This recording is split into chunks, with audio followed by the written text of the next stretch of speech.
Good morning, Antelope Valley. We're standing here in the driveway, about to take off on an adventure to Tehachapi. We're going to discover alpaca, ostrich, winery, an organic farm, because there's an event that Cheryl Hughes, the owner of the whole Wheatery, is pulling together for September the 15th.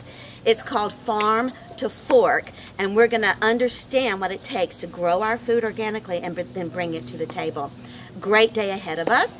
Cheryl Hughes is the leader of us all, and then all of her yumminess, all of these beautiful people. We're going to do this together on the road again. We'll see you in Tehachapi.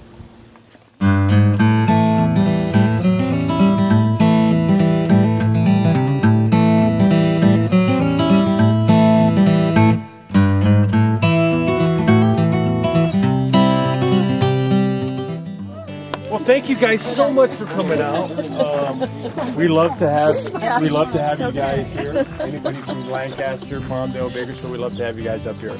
We're really proud of our community. Tehachapi is a really unique place. This is the Cummings Valley. Okay, the big mountain right there in front of us is Cummings Mountain.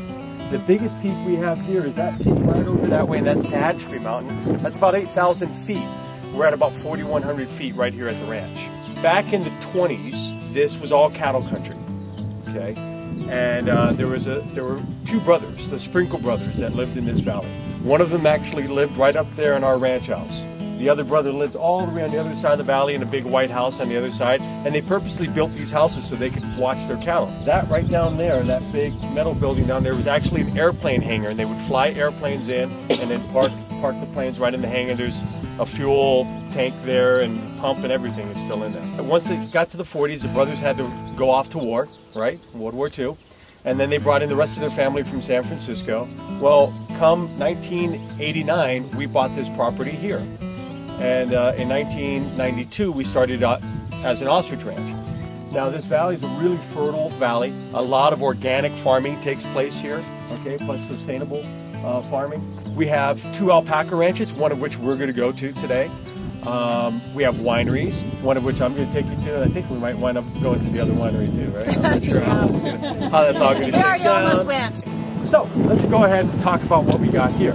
Our farm basically and ranch goes all the way up to the top of the hills. Everything that you see behind you down to here, okay? First off, we're here for red meat. Ostrich meat is a red meat. It's 98% fat-free.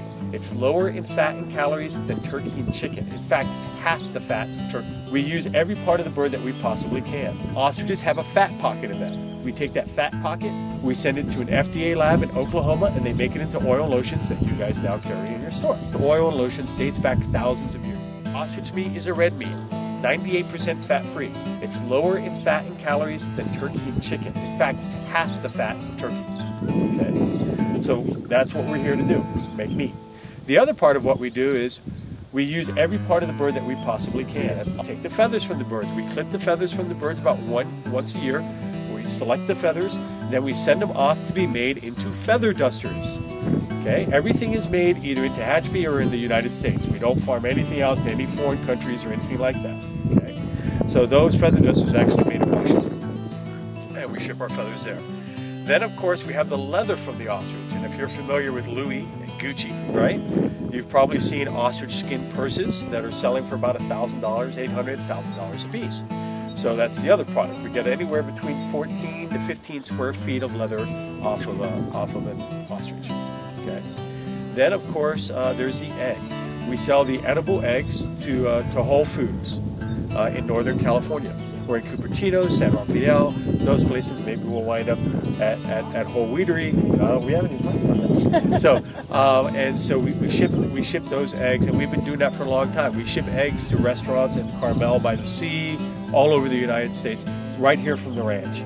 We ship them straight out. So those are kind of all the products that we make from the ostrich. You guys want to go see some birds? Tired of hearing me? And you make jewelry from their eggshells. And we make jewelry, that's right, from their eggshells. We make bracelets and earrings. We have ladies that make beautiful feather earrings out of the feathers and that sort of thing. And necklaces. Yeah, I'll show it to you when we get down into our store. Okay. before we head up there, I want to point one other thing to you. Across the road right there, there's a bunch of black squares and black fencing. That is our farm. That's our facility as well. That's where we keep the birds that we wind up eating. It's also where we flock the birds, so it's more like it is in nature. Here, all the birds are one-on-one, you're going to see. And the reason why they're here is we're breeding them for size and temperament. Down there, it's kind of more the way it is in the wild. It's also where we keep what I like to call our problem children. Wouldn't it be nice if we could do that with our own kids? Yeah. Anyway, so that's what we have down there. We also have 2 other ranches that we incubate our birds at, and we raise our birds till they're about 3 months old. And then they wind up coming here, or our USDA processing facilities in Arizona, or they'll wind up going to Arizona. Okay? Well, on this facility here, between this and down there, we're a couple hundred. But the other facilities, I'm not sure. We have a 40-acre feed lot in Arizona, about a half hour away from the plant. How long is the gestation period for an ostrich? In the egg, 42 days. 42 days. 42 days, and I'll explain it. That's gonna be part of the trial. I'll explain that to you. So let's go. We'll work our way up. All right.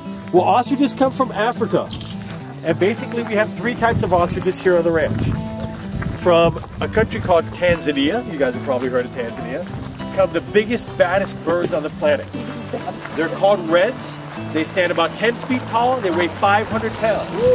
Okay, we affectionately call them rednecks. Okay? The reason why that is they are my problem children. They are like a redneck after a 12-pack of beer on a Saturday night. They want to fight with everything and everyone in sight. Okay? Now, along with those big eyes, they also have the distinction of being what we would call a real bird brain. What I mean by that is they're one of the few animals on the planet whose brain is actually smaller than their eyes. Unfortunately for Ralph, his brain is about the size of my pinky nail or maybe a pea. What that means is he doesn't know who I am. He doesn't know who you guys are. He doesn't know who he is. He knows who Jim is. He doesn't do maybe, I don't know. He doesn't do any tricks, okay? He will not come when I call him. He doesn't sit, he doesn't roll over. It's just the way they are. If he's playing dead, he's dead. Okay? Not too smart. Now you notice they have these beautiful long necks. The reason why they have these beautiful long necks is 2 reasons. One is ostriches do not have any teeth. They're herbivores. They don't have any teeth. So what they do is they eat the plant material. In this place, we give them alfalfa pellets. They'll load it up in their mouth. They have to raise their head and let gravity feed it down their neck. They have no muscles inside their neck. Okay, so gravity then feeds it into the first of 2 stomachs. That first stomach has rocks in it. They also eat rocks. They use the rocks to mill whatever plant material they eat. As the rocks get used up, it passes along into its second stomach along with the food, and then it'll come back out the back end. Okay? So that's how they eat. The other reason why they have these super long necks like this is really simple. They come from Africa, where the grass can grow to be very high, right? And so if you're going to see a lion or a cheetah coming for you, you better get your head above that grass. These guys are very highly evolved. Oh, check this out. Oh, I know. You see her wings out like that? Oh, sorry about that. That's called clucking.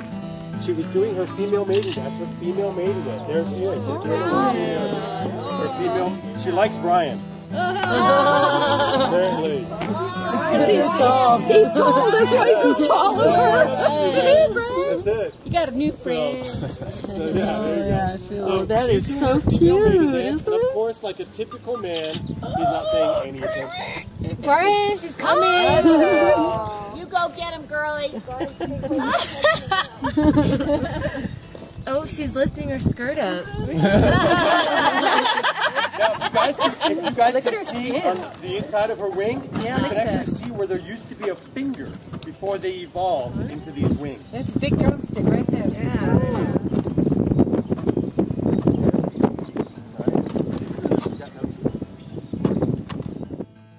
Hello, Antelope Valley, Young Love After 50. I'm Marva Greenleaf, and I found a pair of love birds. This is Ralph and his life mate, and they are dining together at Indian Point Ostrich Farm here in Tehachapi, California. Young Love.